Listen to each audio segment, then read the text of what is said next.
Hi everybody, and welcome back to Thrasher's Ghetto Fab, and working on the Tudor again, like we do a lot, and working on seat brackets today. So let me show you what I got here so far.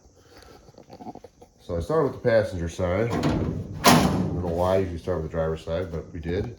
And this side is done. Let me see if I can pull this out for you guys. Not making too much mess here. So, as you can see, got these brackets made in here.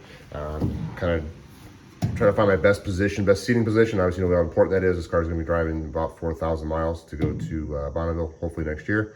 And I just got my driver's seat set up, and I needed a lot of tilt back because I'm 6 foot tall. The car's chopped really hard, and the seat cushion is pretty thick. So I had to get it kicked back pretty far to get my eyes low enough to see out the window. So I believe I'm about as good as I can get. The seat cushion is a touch thick. About an inch thinner would be better. Hopefully it my ass kind of pushes that in as I drive the car. If not, maybe I can take it a little bit out of the foam. But pretty good set. As you can see, I got everything in there, pedals, steering, just to get the best possible, most comfort I can in this little tiny car. So that's what how I figured everything out. And I came up with these channel ideas here. And they're kind of doing twofold here. What we're going to do is not only does it mount the seat, it'll also, so when the spot mounts to the floor, hopefully that'll keep the floor from a little less vibration, bouncing. Again, this is not gonna have carpet in it. So trying to make this thing as solid as I possibly can. And you can see it's gonna tie the tunnel. It's gonna weld all the way over to the sub rail here. So we'll get the camera set up, and I'll show you guys how I make these seat channels. All right, so I started like I do most of the time with a cardboard template. I just actually had a 2x4 in there. Is kind of how I determined the height. That seemed to work pretty well. So this is the template I made here, and this is going to fit. Since I actually made this one to the other side, but this is we use it over here, and I just got to kind of bend it. My benders, this is actually 16 gauge, is super strong, so my brake is not really set up for that. So you can see like over there, it kind of ended up being a little less angle than I wanted it to be. So I actually extended these just a little bit, 1/4 inch on each side, which I remember now I started to make this piece. So when I transfer this over, just gotta do that a little longer. Like I said, and I'll just have to match those angles up there to get the correct height and then the correct taper back. So that's that. Let me get this set up here, and I will start making this front mount.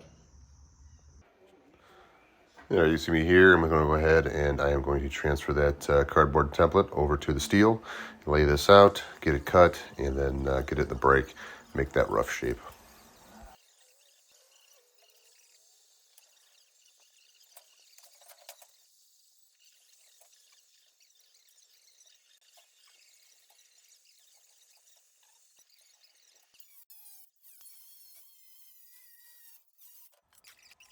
All right, guys, so see me here. I'm going to break this stuff. It's just 16 gauge, and this is everything my brake has to push this. You can see here. I can push, pull, whatever I got to do to get it, but we get it, and it does enough, and works just fine. All right, guys, so you saw in that last clip there, I got the piece kind of roughed in, the rough shape there, and went ahead and I got it fit in the car here, and threw a couple sheet metal screws in there. The floor is kind of dipped down. This pulls it back up nice and tight. So the next thing I want to do here is, you can see how this drops in here. So what I want to do now is I want to show you how I make this recess here. I'll just show it on this side here. You can see this recess. Say not brain surgery here. I'm just going to take and put it on the bench with a piece of steel and just beat the hell out of it. So get up on there. I'll show you that. I also need to make this recess here. So I got that marked. I'm going to cut that and make that, and just keep rolling with this piece. It's not too much to do there. Once I get that done, just cap this end off and move from there. So we'll keep rolling.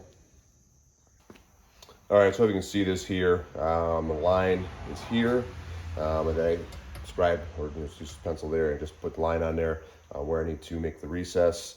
I got a piece of my steering shaft here, and you can see I got a piece of 1/8 inch steel here, and I just line that line up and literally just take and beat on this to make a recess.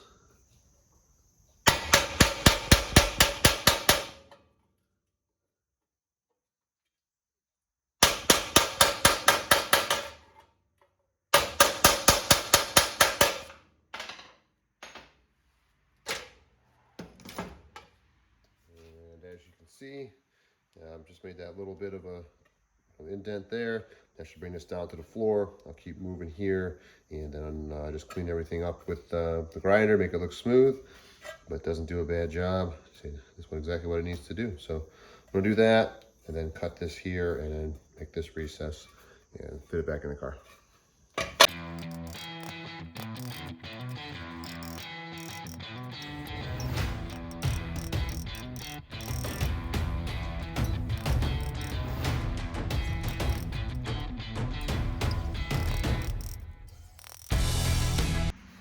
All right, guys, here's the finished product. Well, not finished product, but you can see it now does have the indents in there.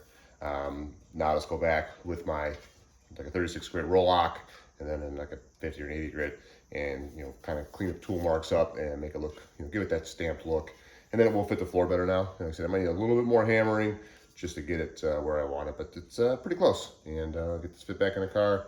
I'm gonna move on to doing the recess here now on this piece. What I should say is the recess here is there's a piece of wood on the seat that the upholstery attaches to, and it kind of needs an area to go through. So the metal seat pan will actually bolt here and give us, that clearance we need here. So I'm gonna go forward with that, and that's just a simple cut, and then weld in a new piece, grind it, make it look like it's stamped, like I did on the other piece. We'll keep moving forward. All right, the off camera work there. I went ahead and cut this out like I said I would. Got a scrap piece here, and kind of just scab that in. You can see I got it tacked in there. So now I'm gonna go ahead and set the camera up, weld this, grind this, and show you the finished product.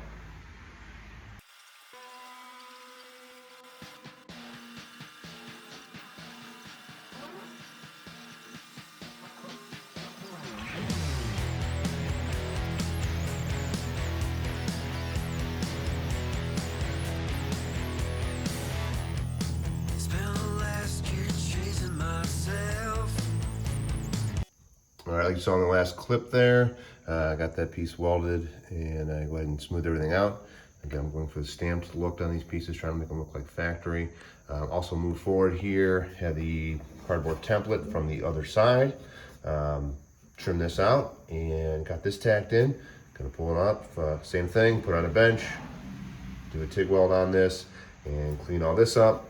Gives me a nice flange here to tie into this tunnel, which is super strong. And when this is all done, this will be spot welded in here to hold everything nice and strong. So gonna finish that up, and then cap this end. Again, it's probably a little overkill, but I do want to cap it because you can kind of see it from the side of the car. Thought it would make it look a little nicer. So did the same thing on the passenger side. Gonna keep rolling here and get that all tacked in also.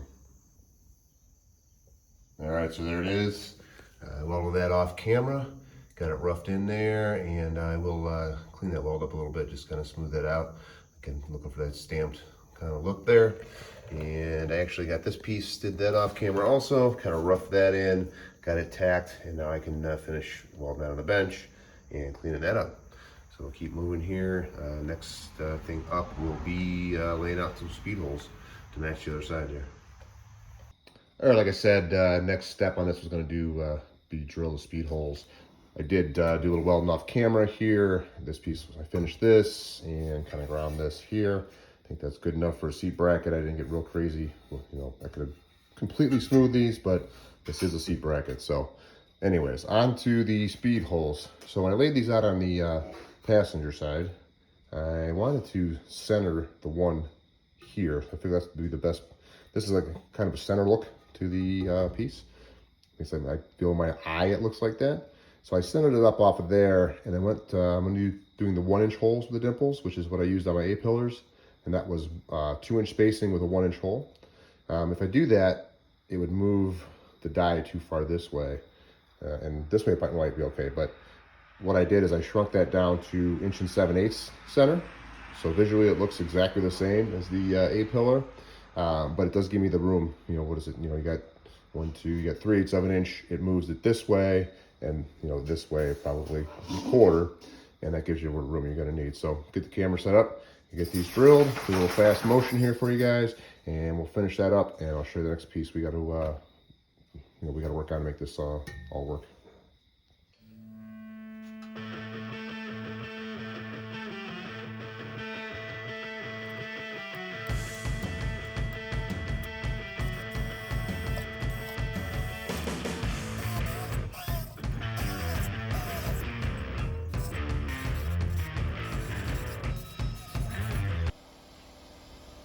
So I'm gonna use my dimple dies here. I believe I got these on eBay. I got them online somewhere, but just want to show them here. And I like to use the vise. Real simple way to do this.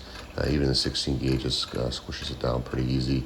You could use a press if you wanted to, but this seems to work for me. And we'll see here how the finished product looks.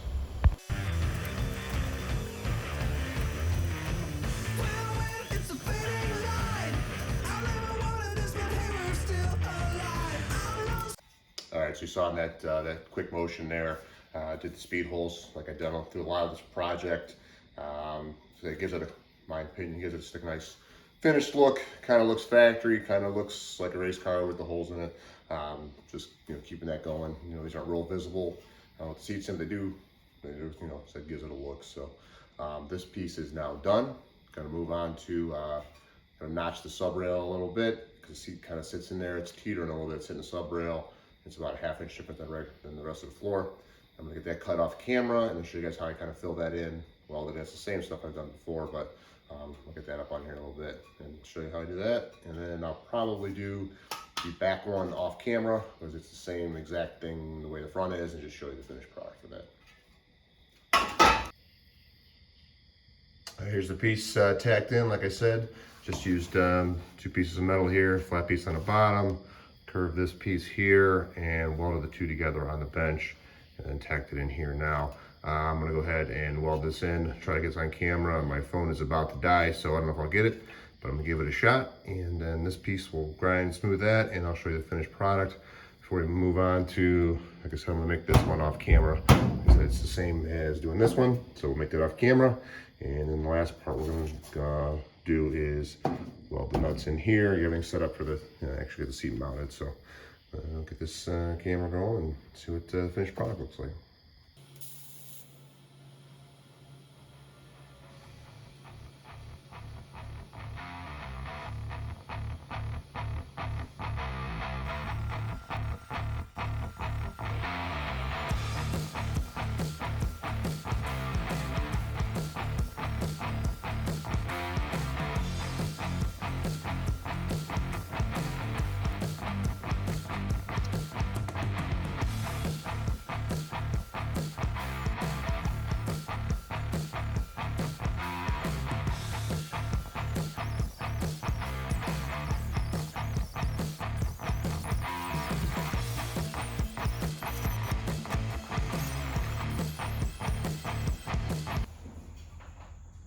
All right, so I made that other bracket off camera here, and that is all done. And you can see I got some marker on here, everything laid out to to mount the seats. And I just took the seat from the other side there, the passenger side, set it on here, and I'm gonna get it close. I do have to do a little reworking on the passenger side. It's got a little cock this way, so I'll get that fixed up, and I'm gonna have to make the holes a little bigger, the seats to get that fixed. But we'll do that. But we're gonna move forward here, get the camera set up, and I'm gonna get these drilled and weld some nuts on here, and try to line this up with the seats, and get the seat mounted in here, and keep rolling here, and finally get this thing, everything spot welded in.